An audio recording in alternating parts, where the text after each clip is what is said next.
السلام علیکم ورحمۃ اللہ وبرکاتہ. نحمده ونصلی علی رسولہ الکریم اما بعد فاعوذ باللہ من الشیطان الرجیم بسم اللہ الرحمن الرحیم رب اشرح لی صدری ویسر لی امری واحلل عقدۃ من لسانی یفقہوا قولی. قرآن مجید میں اللہ سبحانہ وتعالی کا ارشاد ہے وَمِنْ آيَاتِهِ أَنْ خَلَقَ لَكُم مِّنْ أَنفُسِكُمْ أَزْوَاجًا لِتَسْكُنُوا إِلَيْهَا وَجَعَلَ بَيْنَكُم مَّوَدَّةً وَرَحْمَةً. اور اس کی نشانیوں میں سے ہے کہ اس نے تمہارے لیے تمہاری ہی جنس سے جوڑے پیدا کیے تاکہ تم ان سے سکون حاصل کرو، اور اس نے تمہارے درمیان محبت اور رحمت ڈال دی. اللہ سبحانہ وتعالیٰ نے انسان کو بنایا مرد اور عورت کی شکل میں، جو ہیں تو دونوں انسان، لیکن دونوں میں انسان ہونے کے باوجود بہت سے ڈفرینسز بھی ہیں، بایولوجیکل اور دیگر بھی. اس کے باوجود دونوں مل کر انسانیت کی تکمیل کرتے ہیں اور ایک خاندان کو جنم دیتے ہیں، اور اس طرح آدم اور حوا کے ملاپ سے نسل انسانی جو وجود میں آئی وہ دنیا میں پھیلتی ہی چلی جا رہی ہے.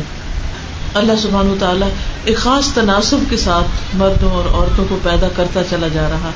جن ملکوں میں جنگوں وغیرہ کی وجہ سے مردوں کی تعداد کم بھی ہوئی، جیسے جرمنی ہے یا کچھ اور ممالک، تو ہم دیکھتے ہیں کہ کس طرح اللہ سبحانہ وتعالیٰ نے اپنی حکمت کے ساتھ کچھ ہی عرصے کے بعد اس کمی کو پورا کر دیا اور پھر وہ تناسب دوبارہ بحال ہو گیا.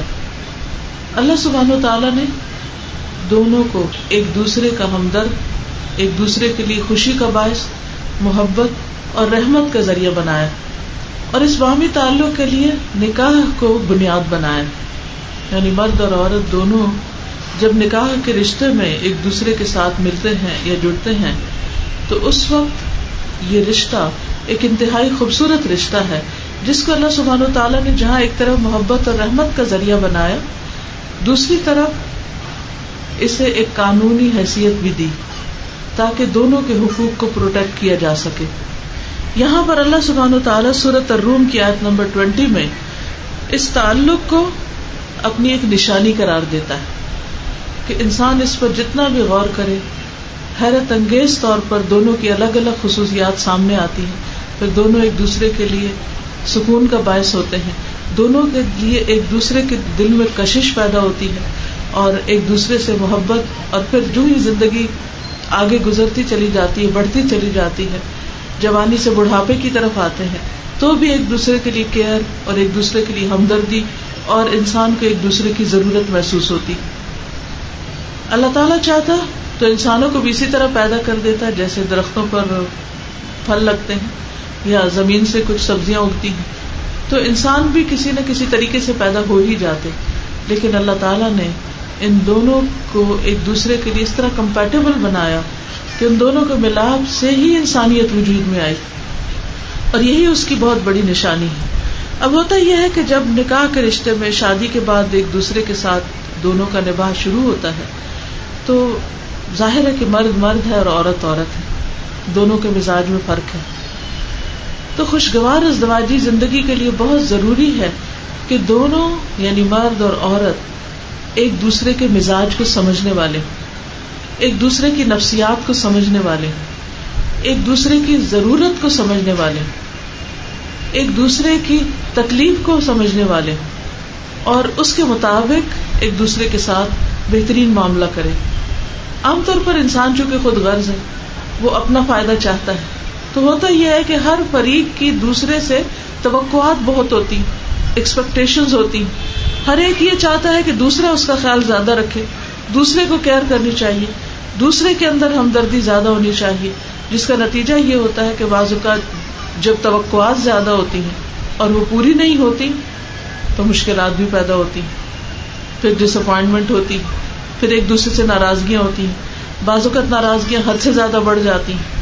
تو ان تمام چیزوں کو اپنی حد کے اندر رکھنے کے لیے اللہ سبحانہ وتعالیٰ نے ہمیں قرآن مجید میں اور نبی صلی اللہ علیہ وسلم کی سنت کے ذریعے بہترین تعلیمات دی ہیں جن کو اگر ہم جانیں سمجھیں اور اس کے مطابق عمل کریں تو ہماری نہ صرف یہ کہ یہ زندگی خوشگوار ہوگی بلکہ دوسری زندگی بھی خوشگوار ہوگی. اسی لیے اللہ سبحانہ وتعالیٰ نے کچھ ذمہ داریاں مردوں پہ ڈالی ہیں اور کچھ عورتوں پر ڈالی. سب سے پہلے اللہ تعالیٰ فرماتے ہیں وَعَاشِرُوهُنَّ بِالْمَعْرُوفِ، مردوں کو ذمہ داری دیتے ہوئے فرمایا کہ عورتوں کے ساتھ اچھے طریقے سے زندگی بسر کرو. یعنی چونکہ ایک خاندانی یونٹ میں، خاندانی نظام کے اندر مرد کو عورت کے مقابلے میں ایک درجہ زیادہ دیا گیا ہے، وہ گھر کے امور کا قوام قرار پایا ہے، وہ مینیجر ہے، اس کو اس آرگنائزیشن کے اندر ہیڈ کی حیثیت حاصل ہے، لہذا اس کی یہ ذمہ داری ڈالی گئی ہے کہ وہ اپنی بیوی کے ساتھ بھلا سلوک کرے. عام طور پر جب کوئی اچھا ہوتا ہے اس وقت تو اچھا ہونا مشکل نہیں ہوتا، لیکن اس وقت جب دوسرے کی طرف سے ایسا رویہ سامنے آئے کہ جو ناگوار ہو تو اس وقت انسان دل بڑا کر کے دوسرے کا دل رکھتے ہوئے اس کے ساتھ بھلا سلوک کرے تو اسی سے زندگی کی گاڑی ہموار ہو سکتی ہے. اب آپ دیکھیے کہ اگر مرد اور عورت دونوں کے بایولوجیکل ڈفرینسز دیکھیں تو مرد عام طور پر بچپن سے لے کے جوانی اور بڑھاپے تک کوئی بہت زیادہ فزیکل چینجز سے نہیں گزرتے. ٹھیک ہے بچپن سے جوانی اور جوانی سے بڑھاپے میں کچھ نہ کچھ تو فرق آتا ہے، لیکن عورت جسمانی طور پر بہت سی مشقتوں سے گزرتی. جب بلوغت پیوبرٹی سٹارٹ ہوتی ہے اس وقت بھی، پھر اس کے بعد بالغ ہونے کے بعد پھر ہر مہینے جو پیریڈز کی مشقت سے گزرتی، جس کو خود قرآن نے اذا کہا ہے کہ ایک اذیت کی چیز ہے. پھر اس کے بعد جب بچوں کی پیدائش کے مرحلے آتے ہیں اس میں عورت ایک بہت بڑے ٹرامے سے گزرتی ہے. حمل کو وہن علی وہن کہا گیا، تکلیف پر تکلیف، اور پھر اس کے بعد بچے کی ولادت، پھر بچے کو دودھ پلانا اور بچوں کو پالنا پوسنا بڑا کرنا، یہ تمام چیزیں عورت کے لیے ایک مشکل وقت ہوتی. پھر جب وہ سب چیزوں سے فارغ ہوتی تو مینوپاز شروع ہو جاتا ہے، پھر اس کی اپنی کچھ مشکلات ہوتی. تو اگر دیکھا جائے تو اوور آل جسمانی صحت کے اعتبار سے عورت مرد کے مقابلے میں بہت سی تکلیفوں سے گزرتی، جس کے نتیجے میں عورت کے اندر ایک چڑچڑا پن بھی آتا ہے، عورت کے موڈ اور مزاج پر بھی فرق پڑتا ہے. تو اس لیے مردوں کو خاص طور پر حکم دیا گیا کہ وَعَاشِرُوهُنَّ بِالْمَعْرُوفِ، کہ عورتوں کے ساتھ بھلے طریقے سے زندگی بسر کرو، ان کے ساتھ مہربانی کا سلوک کرو. پھر ساتھ ہی یہ حکم بھی دیا گیا کہ ہن لباس لکم وانتم لباس لہن، وہ تمہارا لباس ہے اور تم ان کا لباس ہو. تم ان کے عیب چھپاؤ گے، وہ تمہارے عیب چھپائیں گے. تم ان کے لیے خوبصورتی کا باعث ہو، زینت کا باعث ہو، اور وہ تمہارے لیے زینت کا باعث ہے. لہٰذا ایک دوسرے کی غلطی کو کور کرو. اب دیکھیں کہ اچھی مینجمنٹ میں کیا ہوتا ہے کہ اگر کسی چھوٹے سے غلطی ہو جائے تو بڑا اس کو کور کر جاتا ہے، اس کو اچھالتا نہیں ہے، اس کو سب کے سامنے شرمندہ نہیں کرتا، اس کو ذلیل نہیں کرتا، اس کو رسوا نہیں کرتا. تو اگر اللہ سبحانہ وتعالیٰ نے مرد کو ایک درجہ زیادہ دیا ہے تو اس کی ذمہ داری بھی زیادہ ہے، اور اس پر فرض عائد ہوتا ہے کہ وہ بیوی کے ساتھ اچھا سلوک کرے اور اس کے موڈ یا مزاج کے اندر ہوتی ہوئی تبدیلیاں اور اس کی طرف سے چڑچڑے پن کو برداشت کرتے ہوئے اس کی غلطیوں اور کمزوریوں کو معاف کرتا چلا جائے. اور اگر اس سے کوئی غلطی ہو جائے تو اس کو لوگوں کے سامنے ذلیل نہ کرے، اس کی غلطیوں اور عیبوں کو دوسروں کے سامنے نہ اچھالے. اس لیے آپ دیکھیں کہ خوشگوار زندگی اسی جوڑے کی ہوتی ہے کہ جس میں دونوں ایک دوسرے کی غلطیوں کو چھپاتے ہیں، ایک دوسرے کی غلطیوں کو کور کرتے ہیں. کیونکہ جب یہ سلسلہ شروع ہو جاتا ہے ایک دوسرے کو ننگا کرنے کا اور ایک دوسرے کو بے عزت کرنے کا تو پھر دونوں ہی کی عزت جاتی. مثلا لڑکی اگر اپنے میاں کی بہت سی شکایتیں ماں باپ کو لگاتی تو بعض اوقات ماں باپ کر کچھ نہیں سکتے سوائے دکھی ہونے کے، اور ان کے دل سے اپنے داماد کے لیے کوئی عزت نہیں رہتی. جس کے بعد لڑکی لاکھ کوشش کرے کہ ماں باپ اس کے شوہر کو بہت عزت دے، امپورٹنس دے، محبت دے، لیکن وہ اس سے وہ محبت لے ہی نہیں سکتے کیونکہ ماں باپ کو اپنی بچی سے بہت پیار ہوتا ہے. وہ اپنے بچوں کا دکھ نہیں دیکھ سکتے. جب وہ دیکھتے کہ بچی خوش نہیں ہے یا اس کو کوئی تکلیف ہے تو پھر وہ کسی بھی تکلیف دینے والے کو معاف نہیں کرتے. اسی لیے آپ دیکھیں، عام طور پر آپ دیکھیں کہ گھر ٹوٹتے ہیں، پھر ماں باپ کیا چاہتے ہیں کہ بچی واپس آ جائے، ہم اس کو دکھ میں نہیں دیکھ سکتے. تو چھوٹی موٹی تکلیفیں، چھوٹی موٹی کمی بیشی وہ ہر جگہ ہوتی. اگر ہم دیکھیں جو بڑے ہوتے ہیں، یعنی کہ جو ان سارے مرحلوں سے گزر چکے ہیں، کیا ہماری شادی کے شروع میں اور زندگی کے مختلف مرحلوں میں آپس میں اختلافات نہیں ہوئے؟ چھوٹی چھوٹی باتوں پر آج کیا پکانا ہے، ایک کا موڈ کچھ ہے دوسرے کا کچھ ہے، کہاں جانا ہے, کہاں کھانا کھانا ہے, کس جگہ پہ جانا ہے, آج جانا ہے کہیں یا کل جانا ہے. چھوٹی چھوٹی باتوں پر بھی بہت سے اختلاف ہوتے ہیں, لیکن چونکہ آپس میں ایک دوسرے پر ٹرسٹ ہوتا ہے, محبت ہوتی ہے, وقتی طور پر انبن ہوتی ہے, پھر ایک دوسرے کو منا لیتے ہیں. لیکن اگر یہ چھوٹی موٹی انبن کی روز سٹوری ماں باپ تک جائے, لڑکا اور لڑکی دونوں یہی کام شروع کر دیں, کیونکہ بعض اوقات بعض لڑکے بھی بہت کچے کانوں کے ہوتے ہیں, وہ بھی چھوٹی موٹی باتیں ادھر ادھر سے سن کے پھر ان کو مزید اپنے ماں باپ کے ساتھ یا بہن بھائیوں کے ساتھ ڈسکس کرتے ہیں, اور اس طرح بیوی کو ذلیل کرتے ہیں یا بے عزت کرتے ہیں. ان چیزوں کا نتیجہ کیا ہوتا ہے کہ گھر کبھی بھی خوشحال نہیں ہوتا, اور جب ہسبینڈ وائف میں تکلیف دہ چیزیں ہونے لگتی ہیں تو اس سے پوری پوری نسلیں اور خاندان متاثر ہو جاتے ہیں. تو اس لیے اللہ سبحانہ وتعالی نے فرمایا کہ ہن لباس لکم وانتم لباس لہن, اور پھر اس رشتے کو محبت کا رشتہ قرار دیا گیا کہ یہ مودت اور رحمت کے لیے ہے. یعنی شادی کا مقصد کیا ہے کہ دونوں ایک دوسرے سے سکون پائیں, اور اگر شادی کے بعد سکون جیسی دولت نہیں تو شادی کا تو مقصد ہی فوت ہو گیا. ابن عباس کہتے ہیں کہ رسول اللہ صلی اللہ علیہ وسلم نے فرمایا, دو محبت کرنے والوں کے لیے نکاح سے بہتر کوئی چیز نہیں دیکھی گئی. یعنی ان کی محبت کی بہترین سیٹسفیکشن نکاح کی صورت میں ہے. پھر یہ محبت کب پھلتی پھولتی ہے, کب اس سے ایک دوسرے کو سکون ملتا ہے, جب ایک دوسرے کے حقوق اور ایک دوسرے کے لیے جو ہم پر فرائض عائد ہوتے ہیں ان کو ادا کرنے والے ہوں. اسی لیے نبی صلی اللہ علیہ وسلم اپنا اسوہ حسنہ اور اپنا نمونہ بتاتے ہیں امت کو. آپ نے فرمایا, خیرکم خیرکم لأہلہ وانا خیرکم لأہلی, تم میں سب سے اچھا وہ ہے جو اپنے گھر والوں کے لیے اچھا ہے, اور میں تم میں سب سے زیادہ اپنے گھر والوں کے لیے اچھا ہوں. یعنی مجھے دیکھو, میں اپنی بیویوں کے حق میں سب سے بہتر ہوں, میرا معاملہ سب سے اچھا ہے. تو مطلب کیا تھا کہ تمہارا معاملہ بھی ان کے ساتھ بہت اچھا ہونا چاہیے. پھر اسی طرح حضرت عائشہ سے پوچھا گیا, اسود کہتے ہیں کہ میں نے حضرت عائشہ سے پوچھا کہ نبی صلی اللہ علیہ وسلم اپنے گھر والوں کے درمیان کیا کیا کرتے تھے, یعنی گھر کی زندگی کیسی تھی, وہ گھر میں کیسے رہتے تھے. انہوں نے فرمایا, اپنے گھر کے کام کاج کرتے, اور جب نماز کا وقت ہو جاتا تو نماز کے لیے مسجد تشریف لے جاتے. یعنی اللہ کے رسول صلی اللہ علیہ وسلم جو نہ صرف یہ کہ تمام لوگوں کے بلکہ تمام انبیاء کے سردار ہیں, جو کہ اللہ سبحانہ وتعالیٰ کے محبوب ہیں, کس طرح اپنے گھر والوں کی خدمت کرتے ہیں, مدد کرتے ہیں. عموماً آپ دیکھیے کہ مرد جب تھک کر گھر آتا ہے تو وہ کیا چاہتا ہے, اس کو سکون ملے. بیوی جو گھر میں تھکی ہوئی ہوتی ہے وہ چاہتی ہے کہ اس کے ساتھ کوئی ہمدردی کرنے والا. تو اگر دونوں ایک دوسرے کو سمجھنے والے, ان کے درمیان انڈرسٹینڈنگ ہو, مرد کو بیوی کی تکلیف کا اور بیوی کو شوہر کی تکلیف کا احساس ہو, تو آپ دیکھیں گے کہ صرف حال پوچھ لینے سے, کیئر کر لینے سے, تھوڑی سی امپورٹنس دے دینے سے بہت سی چیزیں خود بخود دور ہو جاتی ہیں. شیطان جو دلوں میں وسوسے ڈالتا ہے, بدگمانیاں ڈالتا ہے, وہ خود ہی ختم ہو کے رہ جاتے ہیں, کیونکہ دونوں اس انتظار میں ہوتے ہیں کہ کون پہل کرے اور کون دوسرے کا خیال زیادہ رکھے. اور اگر انسان اپنی انا میں رہتا ہے اور اپنے آپ کو بڑی چیز سمجھتا ہے اور دوسرے کو کچھ اہمیت نہیں دیتا, لڑکی کہتی ہے کہ میں بڑے گھر سے آئی ہوں, میری امپورٹنس زیادہ, لڑکا کہتا ہے کہ میں شوہر ہوں اور تم میری بیوی ہوں, میں تم پر حاکم ہوں, اور اس طرح دونوں ہی اپنے آپ کو بڑا سمجھ کر رہتے ہیں, اور دونوں ہی چاہتے ہیں کہ ان کو زیادہ اہمیت دی جائے, ان کو زیادہ عزت دی جائے, تو پھر کبھی بھی خوشحالی نہیں ہو سکتی. اس لیے دونوں پر لازم ہے کہ وہ ایک دوسرے کے ساتھ بہترین برتاؤ کرنے والے ہوں, ایک دوسرے کی خدمت کرنے والے. اگر اللہ کے رسول صلی اللہ علیہ وسلم اپنے گھر والوں کی خدمت کرتے تھے تو پھر کسی عام مرد کے لیے کوئی آر کی بات نہیں.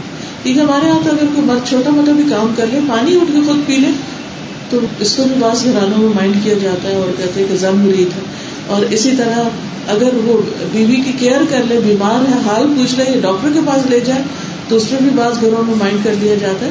تو دوسرے لوگوں کو بھی سمجھنا چاہیے کہ ایک لڑکی جس کو ماں باپ نے پالا پوسا, بڑا کیا, جوان کیا, اور بہت سی جو تکلیفیں اٹھائیں, اور وہ اپنا گھر بار چھوڑ کر اپنے سسرال میں آئی اور ہر چیز اس کے لیے نئی ہے, تو اس کو ایڈجسٹمنٹ کے لیے ایک ٹائم چاہیے, اس کو نئے ماحول میں ڈلنے کے لیے, نئی فضا سے مانوس ہونے کے لیے ایک وقت چاہیے.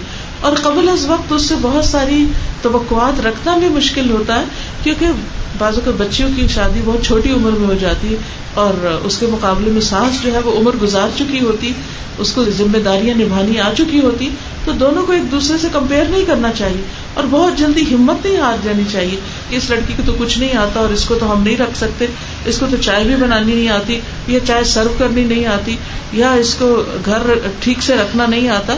تو یہ ہے کہ ہر کوئی ایک وقت لیتا ہے. آپ دیکھیں آپ کسی جانور کو بھی گھر لاتے ہیں تو اس کو ٹیم کرنے میں آپ کو ٹائم لگتا ہے. تو اسی طرح ایک لڑکی جب آتی ہے تو اس کو بھی ایک وقت چاہیے ہوتا ہے, وہ وقت اس کو دینا چاہیے. اور اگر سسرال والے اس کو محبت دیں گے تو کیسے نہیں ہو سکتا کہ پھر جواباً وہ بھی ان کو اپنے گھر والوں سے زیادہ چاہیں. ایسی بہت سی مثالیں ہیں جس میں لڑکیاں اپنے والدین سے اور اپنے گھر والوں سے زیادہ اپنے سسرال کو اہمیت دیتی, کیونکہ ان کو وہاں وہ ملا جو ماں باپ کے گھر بھی نہیں ملا. اور یہ تو حقیقت ہے کہ ہر لڑکی کو سسرال میں وہ ملتا ہے جو ماں باپ کے گھر نہیں ملتا. ظاہر ہے اس کو شوہر ہے, اس کی ساری ضروریات کا انتظام ہے, محبت ہے, کیئر ہے, پھر اللہ تعالیٰ بچے دیتا ہے تو وہ گھر کی مالکہ بن جاتی. یہ سب کچھ اگر وہ ماں باپ کے گھر میں بیٹھی رہتی تو یہ سب تو نہیں مل سکتا تھا. اس لیے اس پر جتنا بھی انسان شکر گزار ہو وہ کم ہے. پھر حضرت عائشہ کہتی ہیں, اپنا اور نبی صلی اللہ علیہ وسلم کا تعلق بتاتی ہیں کہ میں پانی پیتی پھر وہ برتن نبی صلی اللہ علیہ وسلم کو دیتی, یعنی پہلے خود پیتی پھر ان کو دیتی. آپ اسی جگہ منہ رکھتے جہاں میں نے رکھ کے پیا ہوتا, یہ صرف محبت کے اظہار کے طور پر. اور آپ پانی پیتے حالانکہ میں حالت حیض میں ہوتی, پیریڈز کی حالت میں ہوتی, اور میں اپنے دانتوں سے ہڈی سے گوشت الگ کرتی پھر نبی اکرم صلی اللہ علیہ وسلم کو دیتی. آپ اسی جگہ منہ لگاتے جہاں میں نے لگایا ہوتا حالانکہ میں حالت حیض میں ہوتی. یعنی اس سے پتہ چلتا ہے کہ دونوں کے درمیان کتنی محبت تھی اور کتنا بہترین بے تکلفی کا رشتہ تھا. حضرت عائشہ فرماتی ہیں, رسول اللہ صلی اللہ علیہ وسلم بقیع سے لوٹے تو میرے سر میں درد تھا اور میں کہہ رہی تھی ہائے میرا سر, تو آپ نے فرمایا بلکہ اے عائشہ ہائے میرا سر. یعنی دکھ سکھ میں ساتھ ایک دوسرے کی تکلیف کو محسوس کرنے والے. پھر انہوں نے فرمایا تمہارا کیا نقصان, اگر تم اس کی وجہ سے مجھ سے پہلے فوت ہو گئی تو میں خود تمہارا خیال رکھوں گا, تمہیں غسل دوں گا, کفن پہناؤں گا, تمہاری نماز جنازہ پڑھاؤں گا, تمہیں دفن کروں گا. تو تم مت فکر کرو کہ تمہارے سر میں درد ہوگی اور تم مری جاؤ گی, مر بھی گئی تو کچھ نہیں ہوتا. یعنی ایک طرح سے تسلی دی اور ایک محبت کا اظہار کیا. اب آپ دیکھیں کہ کتنے سارے کام ہیں جو آپ نے فرمایا میں خود کروں گا تمہارے. وہ تو الگ بات ہے کہ نبی صلی اللہ علیہ وسلم خود پہلے چلے گئے, لیکن بیوی کے ساتھ اس طرح کی چند باتیں کرنا ہی اس کا دل جیت لیتا ہے کہ اتنا کیئرنگ ہے میرا شوہر. چند الفاظ ہی ہے نا پیار کے اور محبت کے اور کنسرن کے. پھر اسی طرح ہم دیکھتے ہیں کہ ایک اور مرتبہ حضرت عائشہ فرماتی ہیں میرا ہار بیدا کے مقام پر گر گیا اور ہم اس وقت مدینہ واپس آ رہے تھے. نبی اکرم صلی اللہ علیہ وسلم نے ہار ڈھونڈنے کے لیے اونٹ بٹھایا, نیچے اترے اور سر میری گود میں رکھ کے سو گئے.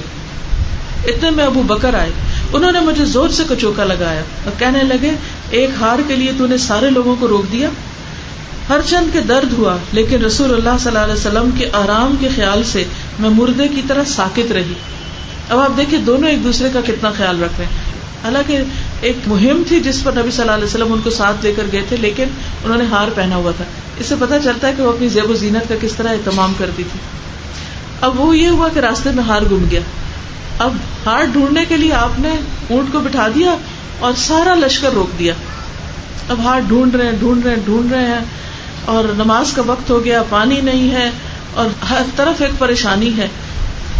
اتنے میں یہ کہ اللہ سبحانہ وتعالیٰ نے وہ آیات تیمم کی اتار دی اور سب مسلمان خوش ہو گئے کہ ایک طرف ہار گم ہوا لیکن دوسری طرف اس سے کتنی سہولت بھی ہمارے لیے ہوگی کہ اللہ تعالیٰ نے ایک آسانی پیدا کر دی. بہرحال حضرت ابو بکر کو جب پتا چلا کہ یہ عائشہ رضی اللہ تعالیٰ عنہ کی وجہ سے یہ سب کچھ ہوا تو وہ آئے, انہوں نے دیکھا کہ حضور صلی اللہ علیہ وسلم سو رہے ہیں تو انہوں نے ان کے یہاں پر زور سے کچوکا مارا کہ تمہاری وجہ سے بیٹی کو ڈانٹ کے اور ایک تھوڑا سا لگا کے کہ تم نے یہ کیا کیا, ہار گما کے سب کو مشکل میں ڈال دیا. اب آپ دیکھیے حضرت عائشہ وہ وہاں ساکت بیٹھی رہتی ہے, کہتی ہے میں مردے کی طرح بیٹھی ہوئی تھی, ہلی نہیں کہ کہیں نبی صلی اللہ علیہ وسلم کی آنکھ نہ کھل جائے. تو یہ محبت اور کیئر یہ دو طرفہ ہوتی ہے. صرف ایک طرف انتظار میں بیٹھ رہنا کہ دوسرا ہی سب کچھ میرے ساتھ کرے تو یہ ممکن نہیں ہوتا. کبھی ایک کرتا کبھی دوسرا کرتا. کوئی بھی ریلیشن شپ ون سائیڈڈ نہیں ہوتا، دونوں کو ایک دوسرے کی کیئر کرنی پڑتی. بعض اوقات یہ ہوتا ہے کہ کچھ لوگ زیادہ اچھے ہوتے ہیں، وہ دوسرے کی زیادہ کیئر کرتے ہیں، وہ آگے بڑھ جاتے ہیں. لیکن کچھ لوگ جو ہوتے ہیں وہ آہستہ آہستہ آگے بڑھتے ہیں. ہر ایک کا اپنا مزاج ہوتا ہے. تو اس لیے دوسرے کا اگر مزاج سمجھ آ جائے، اگر پتہ چل جائے کہ دوسرا کیسا ہے، تو پھر معاملہ کرنے میں مشکل پیش نہیں آتی. پھر ہوا کیا کہ جب نہیں ہار ملا، سب کچھ ڈھونڈ لیا، جب اٹھے تو ہار ان کے نیچے تھا. ہار بھی مل گیا اور بہت سے اور مسئلے بھی ہمیں سمجھ آ گئے. پھر اسی طرح حضرت عائشہ فرماتی ہے کہ عید کا دن تھا، حبشی اپنے ڈھالوں اور برچھوں سے کھیل رہے تھے. میں نے رسول اللہ صلی اللہ علیہ وسلم سے درخواست کی، یا آپ نے خود ہی فرمایا کیا تم کھیل دیکھنا چاہو گی؟ میں نے کہا جی ہاں. آپ نے مجھے اپنے پیچھے کھڑا کیا، میرا گال آپ کے گال پر تھا، یعنی انہوں نے پیچھے سے کندھے پر سر رکھ کر بالکل آپ کے ساتھ اپنا گال رکھا ہوا تھا، اور آپ حبشیوں سے فرما رہے تھے اے بنی ارفدا اپنا کھیل جاری رکھو. حتیٰ کہ کھیلتے کھیلتے جب میرا جی بھر گیا تو آپ نے پوچھا کافی ہے؟ میں نے عرض کیا جی ہاں. آپ نے فرمایا اچھا اب تم جا سکتی. یعنی یہ نہیں کہا کہ اچھا تم میرا ساتھ نہیں دے رہی، ابھی کھیل ختم نہیں ہوا اور تم تھک گئی ہو. نہیں، نبی صلی اللہ علیہ وسلم سے بڑھ کر دوسروں کی تکلیفوں کا خیال رکھنے والا کون ہو سکتا ہے. پھر اسی طرح حضرت عائشہ فرماتی ہیں کہ رسول اللہ صلی اللہ علیہ وسلم غزوہ تبوک یا غزوہ خیبر کے بعد گھر لوٹے. میرے گھر کے دروازے پر طاق پر ایک پردہ پڑا ہوا. طاق ہوتا ہے جیسے لالٹن وغیرہ، اور پہلے وہ لیمپ رکھنے کے لیے دیوار کے اندر نیش سا ایک بنا ہوتا، اپنی سمجھے کھڑکی کے آگے پردہ ڈالا ہوا تھا. ہوا چلنے سے پردے کا ایک کونا اڑا اور میری گڑیاں نظر آنے لگی. یعنی حضرت عائشہ نے اپنے کمرے میں گڑیاں رکھی ہوئی تھی اور ان کے آگے پردہ ڈالا ہوا تھا. آپ نے پوچھا عائشہ یہ کیا ہے؟ میں نے کہا یہ میری گڑیاں ہیں.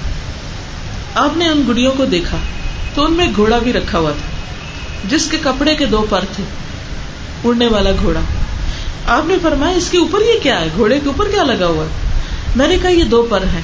آپ نے فرمایا کیا گھوڑوں کے بھی پر ہوتے ہیں؟ میں نے کہا آپ نے نہیں سنا حضرت سلیمان کے پاس پروں والے گھوڑے تھے؟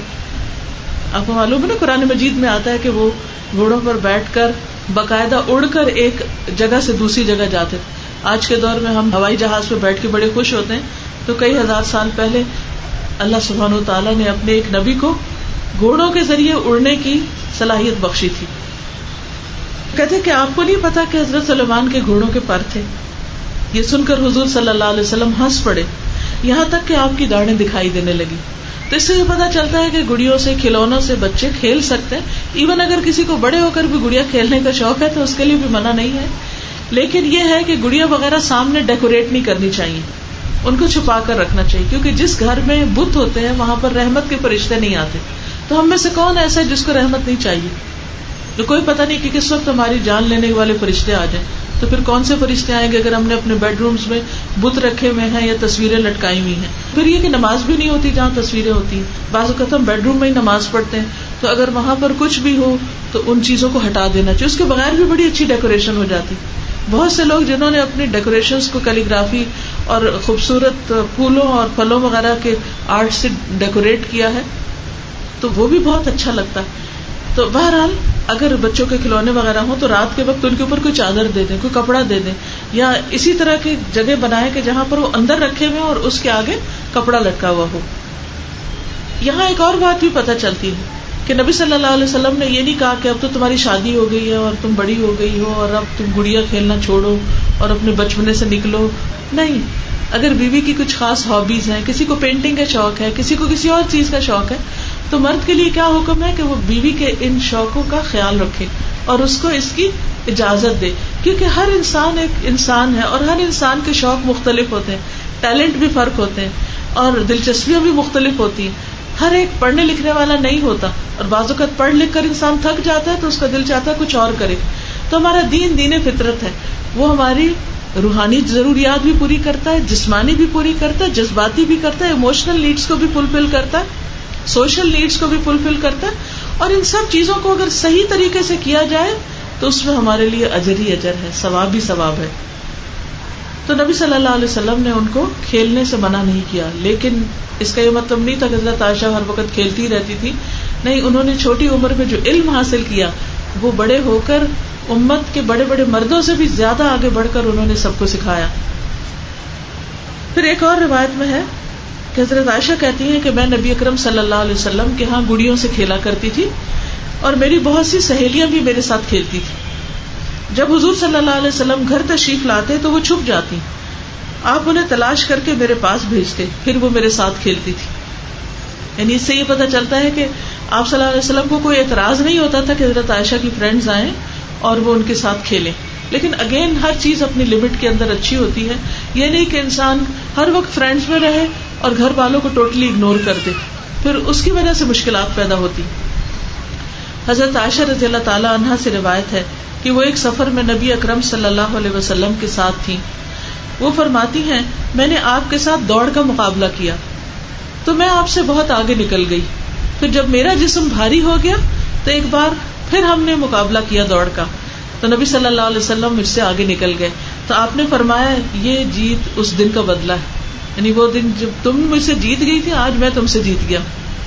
آپ دیکھیے ہمارے ہاں کیا ایسا کوئی مقابلہ گھروں میں ہسبینڈ وائف کے بیچ میں کوئی گیم, کوئی کھیل, کوئی دوڑ کا مقابلہ, اور خاص طور پر ریلیجس طبقہ. کبھی آپ نے سنا ہو کہ کوئی مولانا اپنی بیوی کے ساتھ دوڑ رہے تھے, یا کوئی ریلیجس اسکالر جو تھے وہ انہوں نے کوئی دوڑ یا کھیل کا مقابلہ کیا, وہ سمجھتے نہیں یہ چیزیں تو شاید ان کی شان کے خلاف ہے. نہیں, جو چیز نبی صلی اللہ علیہ وسلم نے کی وہ کسی کی شان کے خلاف نہیں ہے. اور اسی سے گھروں میں محبتیں اور تعلقات اچھے ہوتے کہ جب ہر وقت اگر گھر کے اندر ایک سنجیدگی اور ایک خوف اور ایک ویرانی کی فضا چاہیے رہے تو درست نہیں. اور اسی طرح اگر ہر وقت انسان ہنسی مذاق کے موڈ میں رہے تو وہ بھی ٹھیک نہیں. انسان کے اندر اعتدال ہونا چاہیے اور ہر چیز کا ایک وقت ہونا چاہیے, اور اس طرح ہی زندگی خوشگوار ہوتی. پھر اسی طرح ایک اور روایت میں آتا ہے, انس بن مالک کہتے کہ نبی کریم صلی اللہ علیہ وسلم اپنی بعض عورتوں کے پاس آئے جو اونٹوں پہ جا رہی تھی, اور ام سلیم بھی ان کے ہمراہ تھی. آپ نے فرمایا افسوس اے انجشا, ان شیشوں کو آہستہ لے کر چلو. یعنی وہ اونٹوں کو تیز دوڑا رہے تھے. تو آپ نے کبھی اگر اونٹ کی سواری کی ہو تو بڑی مشکل سواری. اگر کراچی کلفٹن پہ جا کر کبھی آپ اونٹ پہ شوقیہ بھی بیٹھے ہو تو یعنی ہر ایک کو چڑھنے کا تو شوق ہوتا ہے. ایک دفعہ میں چڑھ گئی, میں کو مجھے ابھی اتار دو نیچے, کیونکہ وہ جب چلے تو وہ اتنے زور زور کے دھکے لگے, اٹ واز سو انکمفرٹیبل کہ میں نے کہا بس میرا شوق پورا ہو گیا. تو میں یہ سوچتی ہوں کہ اس زمانے میں بعض اگر مکہ سے مدینہ تک لوگ اونٹوں پر بیٹھ کے جاتے, کیا حال ہو جاتا ہوگا, کس قدر تھکاوٹ ہوتی ہوگی. تو یہاں پر آپ صلی اللہ علیہ وسلم نے دیکھا کہ انجشا جو اونٹوں کو چلا رہا ہے وہ تیز چلا رہا ہے اور اوپر عورتیں بیٹھی ہوئی ہیں. تو آپ نے فرمایا آہستہ آہستہ رفقاً بالقواریر, ان آئینوں کے ساتھ, ان آبگینوں کے ساتھ نرمی برتو, ان کو توڑو مت, یعنی سختی کا سلوک نہ کرو.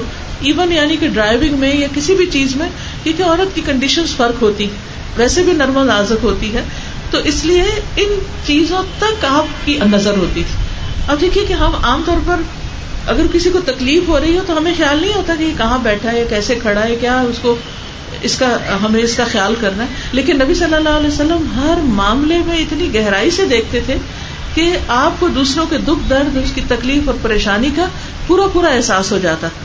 اور اسی کو کیئر کرنا کہتے ہیں کہ دوسرے کے بتائے بغیر اس کی تکلیف کا احساس کر لینا. پھر انس بن مالک سے روایت ہے کہ وہ اور ابو طلحہ نبی کریم صلی اللہ علیہ وسلم کے ساتھ روانہ ہوئے. ام المومنین حضرت صفیہ نبی صلی اللہ علیہ وسلم کے ساتھ سواری پر آپ کے پیچھے بیٹھی ہوئی تھی. راستے میں ایک جگہ اونٹنی کا پاؤں پھسلا اور نبی صلی اللہ علیہ وسلم اور حضرت صفیہ دونوں نیچے گر گئے.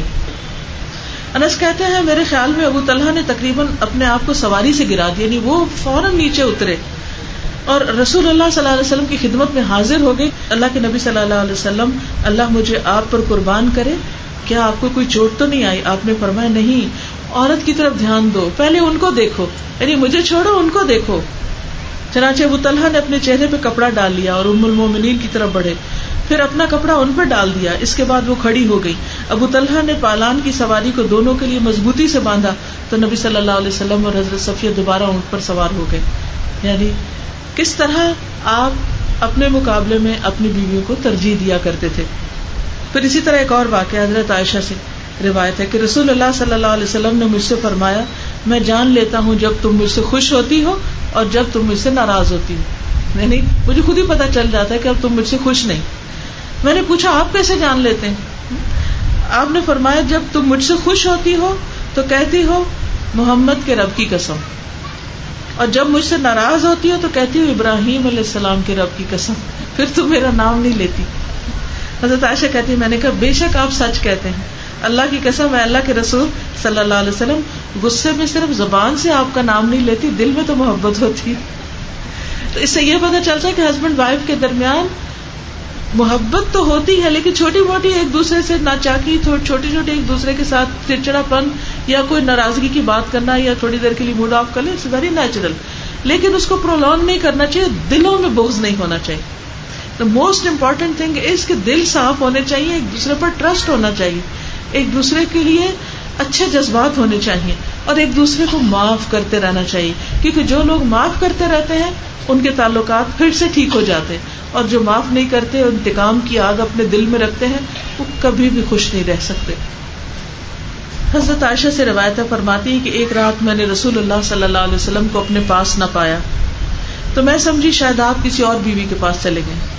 میں نے آپ کو تلاش کیا، واپس لوٹی تو آپ رکوع یا سجدے میں تھے اور فرما رہے تھے سبحانک و بحمدک لا الہ الا انت. میں نے کہا میرے ماں باپ آپ پہ قربان، میں کسی اور خیال میں تھی اور آپ کسی اور حال میں، یعنی مجھے فوراً بدگمانی ہوئی کہ آپ پتہ نہیں کہاں چلے گئے ہیں اور آپ اپنے رب کے حضور سجدہ کر رہے ہیں. تو عموماً ایسے بھی ہوتا ہے کہ ایک شخص ہمارے ہی کام سے کہیں گیا ہوتا ہے اور ہمارے دل میں شیطان وسوسے ڈالنے لگتا ہے اب کوئی کام خراب ہے، اب ایسا ہو گیا ویسا. تو ان چیزوں سے بھی پرہیز کرنا چاہیے، صرف ون سائیڈڈ سٹوریز پر یقین نہیں کرنا چاہیے. پھر اسی طرح ایک اور واقعہ ملتا ہے کہ حضور صلی اللہ علیہ وسلم ایک دفعہ اللہ تعالیٰ نے ان کو حکم دیا کہ وہ بقیع والوں کے لیے جا کے دعا کریں. حضرت عائشہ سو رہی تھی لیکن سو نہیں رہی تھی، تھوڑی تھوڑی جاگ رہی تھی. تو آپ اپنے بستر سے چپکے سے اٹھے تاکہ وہ ڈسٹرب نہ ہو، چپکے سے اپنا جوتا پہنا، چپکے سے دروازہ کھولا اور چلے گئے اور جا کر بقیع والوں کے لیے رات کے وقت دعائیں کرنے لگی قبرستان میں جا کر. حضرت عائشہ نے دیکھا کہ حضور صلی اللہ علیہ وسلم کہیں چلے گئے، ان کو لگ گئی فکر، وہ بھی چپ کے پیچھے چلی گئی اور جا کر دیکھا تو حضور صلی اللہ علیہ وسلم دعائیں مانگ رہے ہیں. تو فوراً واپس آ گئی. جب واپس آئی تیز دوڑ کر تو حضور صلی اللہ علیہ وسلم بھی پیچھے آ گئے. تو ان کا سانس اکھڑا ہوا تھا. تو آپ نے فرمایا کہ کیا تم سمجھتی تھی کہ اللہ اور اس کا رسول تم پہ ظلم کرے گا؟ یعنی میں تمہارا حق ماروں گا، تمہاری باری کسی اور کو دے دوں گا؟ حضرت عائشہ نے فرمایا جو کچھ لوگ چھپاتے ہیں اللہ اس کو جانتا ہے. آپ نے فرمایا ہاں اللہ اس کو جانتا ہے. پھر اسی طرح حضرت ام سلمہ سے روایت ہے کہ وہ رسول اللہ صلی اللہ علیہ وسلم اور ان کے ساتھیوں کے لیے ایک پیالے میں کھانا لے کر آئیں. حضرت عائشہ چادر لے کے لیٹی ہوئی تھی، نبی صلی اللہ علیہ وسلم ان کے گھر میں تھی. پیالہ پتھر کا تھا. ام سلمہ بہت اچھی کوک تھی. تو جب انہوں نے دیکھا کہ حضرت ام سلمہ وہ کچھ پکا کے لیں، ان کو اتنا غصہ، انہوں نے پیالہ کو ہاتھ مارا اور پیالہ توڑ دیا. رسول اللہ صلی اللہ علیہ وسلم نے ٹکڑوں کو جوڑ کر فرمایا تمہاری ماں حسد کا شکار ہو گئی. 2 بار یہ فرمایا. پھر رسول اللہ صلی اللہ علیہ وسلم نے سیدہ عائشہ کا ثابت پیالہ ام سلمہ کو دے دیا اور ام سلمہ کا ٹوٹا ہوا پیالہ حضرت عائشہ کو دے دیا کہ تم نے اس کا توڑا تھا تو اس کا صحیح سالم برتن اس کے بدلے میں واپس کرو. تو اس سے یہ پتہ چلتا ہے کہ وہ اللہ کے رسول صلی اللہ علیہ وسلم کے گھر میں تھی، اس کے باوجود انسانی جذبات اور کیفیات ان کے ساتھ تھی. تو ہم ان سے خالی نہیں ہو سکتے. یہ چیزیں زندگی کا حصہ ہے لیکن ان کو ایشو نہیں بنا لینا چاہیے. یہ سب کچھ ہوتا ہے، ہر گھر میں ہوتا ہے. اگر اللہ کے رسول صلی اللہ علیہ وسلم کے گھر میں ہو رہا ہے اور حضرت عائشہ برتن گرا کے توڑ دیتی ہے تو پھر کس گھر میں نہیں ہو سکتا؟ ہر گھر میں کچھ نہ کچھ ایسے غصے نکلتے ہیں. کوئی دروازے بینگ کرتا ہے، کوئی جوتے پٹکاتا ہے، کوئی برتن توڑ دیتا ہے، کبھی کچھ ہوتا ہے. یہ سب کچھ ہوتا ہے اینڈ اٹس ویری نارمل. اس پر زیادہ پریشان نہیں ہونا چاہیے. ہاں یہ الگ بات ہے کہ کوئی بہت ہی ایکسٹرا آرڈنری نقصان ہر روز کرنے لگے تو اور بات ہے، لیکن اس طرح کے نقصانوں پر بھی ایک دوسرے کو معاف کر دینا چاہیے، چھوڑ دینا چاہیے، اگنور کر دینا چاہیے اور سمجھنا چاہیے کہ دوسرا شخص اس وقت اسٹریس میں ہے اور میرا فرض بنتا ہے کہ اس کے اسٹریس کو ختم کروں. پھر اسی طرح حضرت انس سے روایت ہے کہ حضرت صفیہ کو خبر پہنچی کہ کسی دوسری زوجہ محترمہ نے انہیں یہودی کی بیٹی کہا ہے. تو اس پر حضرت صفیہ رونے لگ گئی، مجھے ایسے کہا، مجھے گالی دی ایک طرح سے. حضور صلی اللہ علیہ وسلم تشریف لائے تو وہ رو رہی تھی. آپ نے پوچھا کیوں رو رہی؟ انہوں نے کہا کہ حفصہ نے مجھے یہودی کی بیٹی کہا ہے. آپ نے فرمایا تم نبی کی بیٹی ہو اور تمہارا چچا بھی نبی ہے اور تم نبی کے نکاح میں ہو. یعنی مطلب یہ ہے کہ تم حضرت موسیٰ اور حضرت ہارون کی اولاد میں سے ہو اور میرے نکاح میں ہو تو پھر وہ تم پر کس بات پہ فخر کرتی؟ یعنی اس کا تو نہ باپ نبی ہے اور نہ ہی چچا اور نہ کوئی اور. پھر فرمایا اے حفصہ اللہ سے ڈرو، اور صلح کرا دی، بات ختم ہو گئی.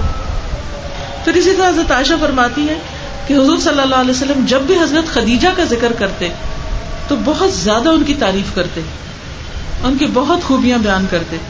وہ کہتی ہیں ایک دن مجھے بڑی غیرت آئی، یعنی کہ مجھے وہ تعریف اچھی نہیں لگتی تھی، تو ایک دن میرے دل کو بہت تکلیف ہوئی. میں نے کہا آپ اکثر و بیشتر ایک سرخ مسوڑوں والی عورت کا بہت ذکر کرتے، یعنی وہ بوڑھی تھی نا اس لیے، حالانکہ اللہ نے آپ کو اس سے بہتر بیوی دی ہے.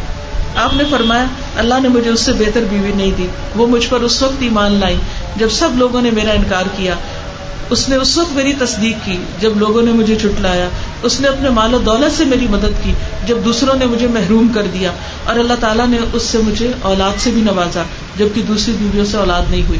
یعنی آپ صلی اللہ علیہ وسلم نے جو محبت حضرت خدیجہ کے لیے تھی اس کو کھل کے بیان کر دیا، یعنی درست اور صحیح بات کر دی. اور حضرت خدیجہ کے بارے میں آتا ہے کہ ایک دفعہ حضرت جبریل علیہ السلام آئے اور انہوں نے آ کر حضرت خدیجہ کو سلام بھی بھیجا اور کہا کہ ان کے لیے جنت میں موتیوں کا محل ہے جس میں نہ کوئی شور ہوگا اور نہ کوئی تھکاوٹ ہوگی، کیونکہ ان کی جو دین کے لیے قربانیاں تھیں اور جس مشکل وقت میں انہوں نے نبی صلی اللہ علیہ وسلم کا ساتھ دیا تھا، تو اس بنا پر ان کا یہ درجہ بتایا گیا.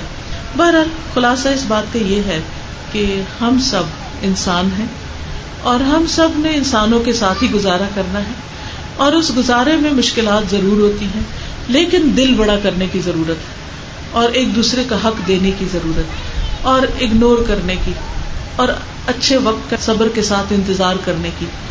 اور اس میں خصوصاً عورتوں کو شوہروں کی عزت کرنا، ہمدردی کے ساتھ پیش آنا، اس بات کا لحاظ رکھنا کہ باہر ان کے لیے بہت سے چیلنجز ہوتے ہیں، بعض اوقات بہت سی پریشان کن چیزوں سے وہ گزر کر گھر آتے ہیں.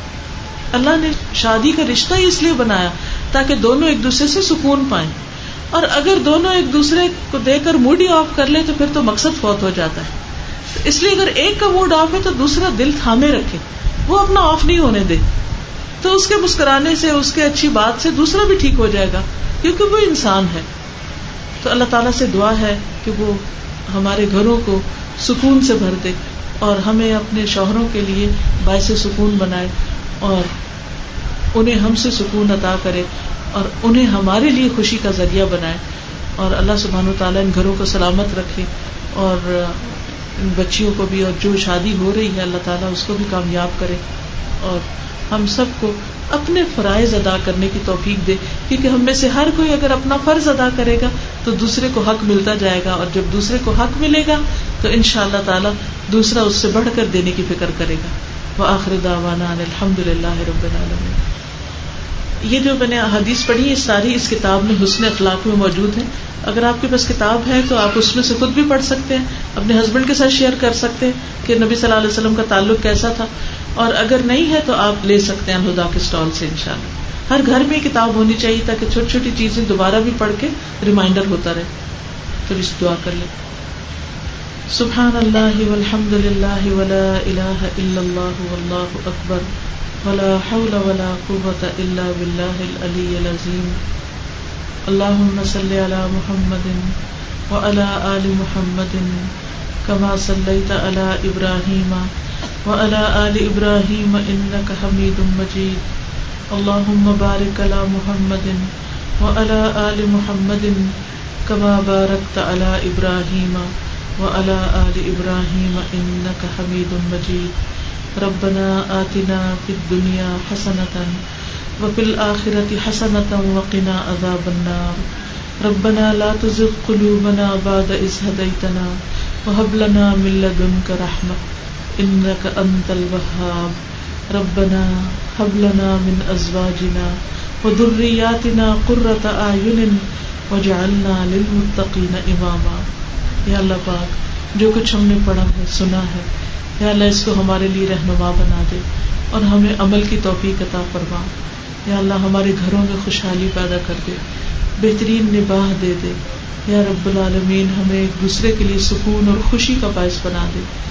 اللہ تو ہماری غلطیوں کو معاف کر دے، اللہ ہماری ناشکری کو معاف کر دے، ہمیں اپنے شکر گزار بندوں میں شامل کر لے. رب اوزعنی ان اشکر نعمتک التی انعمت علی وعلی والدی وان اعمل صالحا ترضاہ واصلح لی فی ذریتی انی تبت الیک وانی من المسلمین فاطر السماوات والارض انت ولی فی الدنیا والآخرہ توفنی مسلما والحقنی بالصالحین یا رب العالمین یا ارحم الراحمین یا ذی الجلال والاکرام یا ارحم الراحمین. تو ہم سب پر اپنی رحمت نازل فرما. اللہ ہمارے سارے دکھوں کو دور کر دے. اللہ ہماری ساری پریشانیوں کو دور کر دے. اللہ جو بیمار ہے انہیں صحت عطا فرما. اللہ جو اپنے گھروں میں پریشان ہے ان کو سکون عطا فرما. اللہ جن کو روحانی بیماریاں ان کی تکلیفیں دور فرما. یا اللہ تو ہمارے ایمان کو سلامت رکھنا. ہمیں اپنی عبادت کی بہترین توفیق عطا فرما. یا اللہ ہمیں لوگوں کے حقوق ادا کرنے والا بنا. یا اللہ ہمیں دوسروں کی خدمت کرنے والا، ان کی کیئر کرنے والا بنا. اللہ ہمیں دوسروں کو معاف کرنے کی توفیق عطا فرما. اللہ ہمارے دلوں کو صاف کر دے. یا اللہ ایسے صاف جیسے تو جنت والوں کے صاف کر دے گا. یا رب العالمین ہمیں ایک دوسرے کو معاف کرنے کی توفیق دے. یا رب العالمین ہمارے بچوں کو نیک ہدایت عطا فرما. اللہ جن کی شادی نہیں ہوئی ان کو بہترین رشتے عطا فرما، اور جن کی شادی ہو چکی انہیں اپنے گھروں میں سکون عطا فرما.